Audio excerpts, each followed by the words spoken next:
प्रेमाची गोष्ट या मालिकेचा आजचा रिव्ह्यू तुम्ही ऐकत आहात प्रेक्षकांनो। खूप सुरेख दाखवलाय आज त्यांनी सागरचा पूर्ण इतिहास दाखवलाय, सागर आणि त्याच्या बायकोचा। सुरुवातीला आपण बघतोय की सई रडत असते कारण तिला डेकोरेशन बघायला जायचंय ना बाजूच्या बिल्डिंग मध्ये। मुक्ता म्हणते अच्छा बाजूच्या बिल्डिंगचा गणपती त्याच्या मम्मी पप्पाच्या मांडीवर बसलाय काय, बरं तुला बघायचं आहे का, मी घेऊन जाते तुला। आणि तुला माहिती आहे त्याच्या बाजूच्या बिल्डिंग मध्ये पण एक गणपती बाप्पा आहे, तो माझ्या फ्रेंडने तयार केलाय। आता सई म्हणते पण मला पप्पासोबत जायचं होतं, तो आज पार्टीला गेलाय। आता मुक्ता तिला जवळ घेते आणि विचार करते की असं कसं नापास बाबा आहे हिचा, आज गणपतीच्या पहिल्या दिवशी कोणी पार्टी वगैरे ठेवतं तरी का। तेव्हा मुक्ता तिला समजवते आणि म्हणते तू जा घरामध्ये आणि कोणाला तरी सांगून ये की तू मुक्ता आंटी सोबत गणपती बाप्पा बघायला चालली आहे। सई खूप खुश होते मुक्तावर आणि म्हणते खरंच तू नेशील मला। मुक्ता म्हणते हो का नाही, आणि मग पटकन सई मुक्ताला बिलगते आणि मुक्ताला खूप छान वाटत असतं सईची इच्छा पूर्ण करताना। आता इथे ना प्रेक्षकांनो, हा जो सागरचा बॉस आहे म्हणजे एक्स बॉस आहे, तो सागरला खूप हिणवत असतो। तो सागरला म्हणत असतो की तू कसा होतास ना, तू एथिक्स सांभाळणारा, तुझे ते तेलकट केस, मोठा मोठा भिंगाचा चष्मा, कसा होतास रे तू, आणि आता बघ कसं झालाय। मला बाहेरचे लोक खूप सांगतात की तू आता बदललायस वगैरे वगैरे, पण तू काही मला बदललेला दिसत नाही आहेस रे सागर। तेव्हा सागरला त्याचा पास्ट आठवतोय आणि आता हा बॉस म्हणतोय की तू अजूनही मला मनात ना तसाच दिसतोय, तेलकट केस असणारा आणि माणसांना जास्ती महत्त्व देणारा, संस्कारांना महत्त्व देणारा।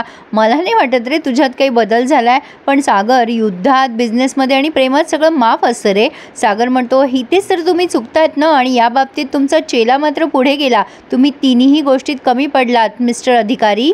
काय आहे ना, मी तुमच्यासारखा नाही आहे, मी तुमच्यापेक्षा बराच पुढे निघून आलो आहे आणि आता मी त्या घाणेरड्या गोष्टी सगळ्या मागे सोडून दिल्या आहेत, तो तेलकट केस, माझा मोठा भिंगाचा चष्मा वगैरे वगैरे। तेव्हा आता हा माणूस म्हणतोय की अरे तुला आठवतं ना तू कसं सरसर करत माझ्या मागे फिरायचा, पण एक चांगली गोष्टसुद्धा तू विसरलायस, ती तुझ्या आयुष्यातून तू काढून टाकली आहेस। आणि आता त्याने त्या सानिकाला बोलवलं आहे, म्हणजे ही सागरची एक्स वाईफ आहे प्रेक्षकांनो, आणि सागरला त्याचे सगळे पास्टमधले दिवस जसेच्या तसे आठवायला लागले आहेत। सागर या सानिकावर जीवापाड प्रेम करायचा, तिच्या इच्छेसाठी तो वाटेल ते करायला तयार होता, आणि अचानक त्याला असं फ्लॅशबॅकमध्ये सगळं काही आठवतंय। कुठेतरी सागरला अजूनही ती आवडते असंही आज जाणवले प्रेक्षकांनो। सागर तिच्या तिळावरती खूप प्रेम करायचा, तिच्या गालावर तीळ आहे ना कुठे हनुवटीवर, तो नेहमी तिला म्हणायचा की तुझ्या हनुवटीचा तीळ मला फार आवडतो, माझा दिवस छान जातो तो बघितला की। आणि आता सानिकाला पण बहुधा ते सगळे दिवस आठवलेत आणि ती जरा ऑकवर्ड फील करते सागरला बघताना। आणि तो जो बॉस आहे, हा जो एक्स बॉस आहे ना सागरचा अधिकारी, तो म्हणतो अरे हिरा नेहमी जवाहरीकडेच येतो, त्याला खाणीत किंमत नसते ना रे म्हणून। आणि आता ती सानिका तिथून निघून जात असते तेव्हा हा मुद्दाम तिला असा धरतोय आणि नको त्या ठिकाणी स्पर्श देखील करतोय आणि सागरला मुद्दाम हिणवतोय। काय सागर या गोष्टीसाठी चेस, आणि तो मुद्दाम सागरला म्हणजे टोचून बोलायचा प्रयत्न करत असतो प्रेक्षकांनो। हे जरा विचित्र वाटलं ऐकताना। असो, पण आता सानिका त्याला बाजूला नेते आणि म्हणते तुला हे सगळं त्याच्यासमोर बोलायची गरज होती का।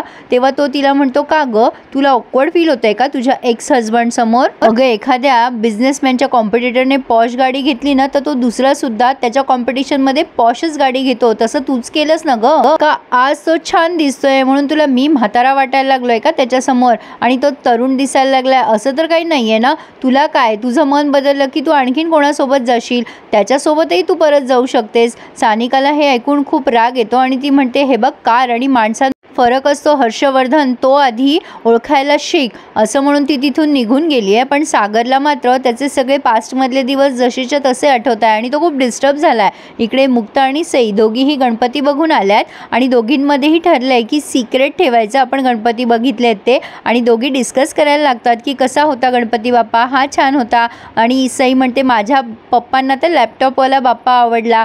आता मुक्ता तिला म्हणते आपण दरवर्षी जाऊयात हां डेकोरेशन बघायला, आणि सई बाळा तू घरी कोणाला सांगितलं होतंस की नाही, आजी वाट बघत असेल ना तुझी। सई म्हणते अगं मी फक्त आजोबालाच सांगितलं होतं, आजीला नाही सांगितलं।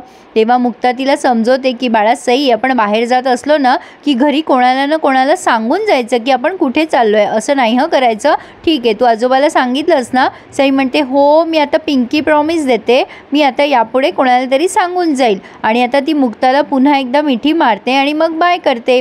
तर आता मुक्ता खूप खुश असते कारण सई हॅपी झाली आहे। पण इकडे ना प्रेक्षकांनो, बिचारा सागर खूप सॅड झालेला दिसतोय। सागर कोणे एकेकाळी त्याच्या वाईफसाठी सोन्याची साखळी घेऊन आला होता। आता त्याचे काही दृश्य दाखवलेत पास्टमधले आणि त्याची बायको ती साखळी बघून खूप नाराज होते कारण तिला ना प्रेक्षकांनो जुदाईमधल्या श्रीदेवीसारखी पैशाची खूप हापापलेली असते ती, असं दाखवलंय त्यांनी। म्हणजे मला जे दिसलंय त्यात मी तुम्हाला उदाहरणार्थी म्हणून समजून सांगितलंय। तर सागरने एकदा तिच्या वाढदिवसाला गजरा आणलेला असतो, पण ती मात्र त्याच्या बॉसने आणलेल्या बुकेमुळे खुश होते।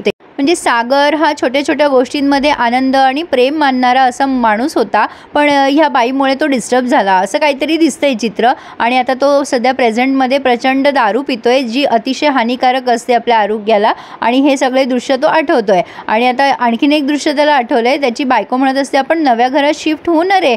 सागर म्हणतो मी तुझ्यावर खूप प्रेम करतो, तुझ्यासाठी मी काहीही करायला तयार आहे आणि तुझा हा तीळ मला फार आवडतो, तो बघितला ना की माझा दिवसच छान जातो। आता हे दृश्य त्याला नेहमी आठवत असतं प्रेक्षकांनो, म्हणून कदाचित त्या सईच्या गालावरचा तीळ बघितला की त्याला राग येत असावा आणि असं अचानक त्याची बायको त्याला सोडून निघून गेली। इथे एक सॅड सॉन्ग सुद्धा प्ले केलंय त्यांनी। आणि प्रेझेंटमध्ये आपण बघतोय की इंद्राताईंने ही जी मुलगी बघितली आहे सागरसाठी, तिने बरेच काही पदार्थ करून ठेवलेत आणि सागरची वाट बघतीये आणि त्यासाठी ती जेवली पण नाहीये। सागरचे वडील कौतुक करत असतात तिचं की तू छान स्वयंपाक करतेस। इंद्राताई म्हणतात हो, माझ्या सागरला सुद्धा खूप आवडतात असे सगळे पदार्थ, पण आता माझा सागर आला ना की तू त्याला सांग की काय काय बनवलंयस तू, माझा सागर अजून का आला नाही म्हणून त्या चिंताही करत असतात। सागर त्याच्या बिल्डिंग खाली आलाय, पण आता फुल नशेत येतो। त्या ड्रायव्हरला म्हणत असतो मला आधार द्यायचा प्रयत्न करायचा नाही, सगळी लोक अशीच असतात, आधार द्यायचा प्रयत्न करतात, जवळ येतात, सवय लावून निघून जातात, सवय वाईट असते असं म्हणून तो त्या दारूच्या बाटलीकडे बघतो आणि ती राग फोडून टाकतो। बिचारा सागर कोणे एकेकाळी तो खूप फेलियर होता म्हणून त्याला त्याची बायको सोडून निघून गेली असं काहीतरी दिसतंय खरी चित्र। इंद्राताईंना आता दारावरची बेल ऐकू येते आणि त्या मुलीला सांगतात दार उघडायला। ती मुलगी दार उघडते। सागर म्हणतो कोण आहात तुम्ही, तेव्हा ही मुलगी म्हणते मी तुमची फ्युचर वाईफ आहे। हे ऐकून सागर आणखीनच चिडतो, पण तो काही न बोलता आत येतो। इंद्राताई खूप बोलत असतात, अरे बघ तुझ्यासाठी मुलगी बघितली आहे मी, छान आहे ना, हिचं नाव वनिता आहे आणि बघ रे पोर थांबली आहे तुझ्यासाठी जेवायला। ह्या खूपच बोलत असतात, पण सागरला यांचं बोलणं खूप इरिटेटिंग वाटत असतं आणि सागर आता ओरडतो त्या मुलीवर की मला लग्न करायचं नाही आहे, जा इथून निघून जा, माझ्याशी लग्न या विषयावर बोलायचं सुद्धा नाही, तुम्हाला कोणी सांगितलं इथे यायला। तेव्हा इंद्राताई त्याचा हा अवतार बघून खूप घाबरतात आणि त्याच्या वडिलांना मात्र खूप राग येतो। सागर त्या मुलीला हुलकावून लावतो की गेट आउट, इथून निघून जा आणि माझ्याशी लग्न या विषयावर बोलायचं नाही, मला लग्न करायचं नाही आहे। तो आतमध्ये जात असतो, पुन्हा माघारी फिरतो आणि ह्या मुलीच्या आईकडे बघतो आणि म्हणतो कळलं ना आता मी काय बोललो ते, मला लग्न करायचं नाही आहे, इथे जेवायचं आणि गपचूप आल्या पावली निघून जायचं। तो मोठ्याने किंचाळतो या दोघींवर आणि त्या दोघी दचकतात आणि इथे हा रिव्ह्यू पूर्ण झाला आहे प्रेक्षकांनो। पुढे आपण बघतोय सागर तशाच डिस्टर्ब अवस्थेमध्ये पुन्हा एकदा हर्षवर्धनला कॉल करतो आणि ती त्याची बायको म्हणजे एक्स बायको फोन उचलते आणि म्हणते कोण बोलतंय आपण। सागर म्हणतो अरे वा, मी इथे सवयी विसरलो नाहीये आणि तू मात्र तर आवाजही माझा विसरली आहेस।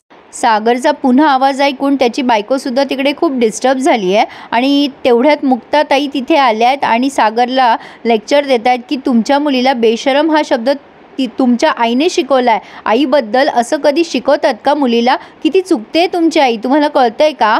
आता सागर तिला म्हणत असतो गप्प बस, पण मुक्ता काही गप्प बसायला तयार नसते, म्हणजे तो तिला हातवारे करत असतो शांत बसायला। मुक्ता बहुधा त्याच्या पाठी वर येते आणि इंद्राताई तिला बघतात आणि त्या विचार करतात की ही मुलगी माझ्या सागरच्या मागे काय करते। प्रेक्षकांनो असा होता आजचा रिव्ह्यू, कसा वाटला तुम्हाला नक्की कळवा हं, आणि प्लीज चॅनलला सबस्क्राईब करायला आणि रिव्ह्यू आवडल्यास लाईक करायला मात्र विसरत जाऊ नका। So please subscribe my channel and enjoy my review. धन्यवाद।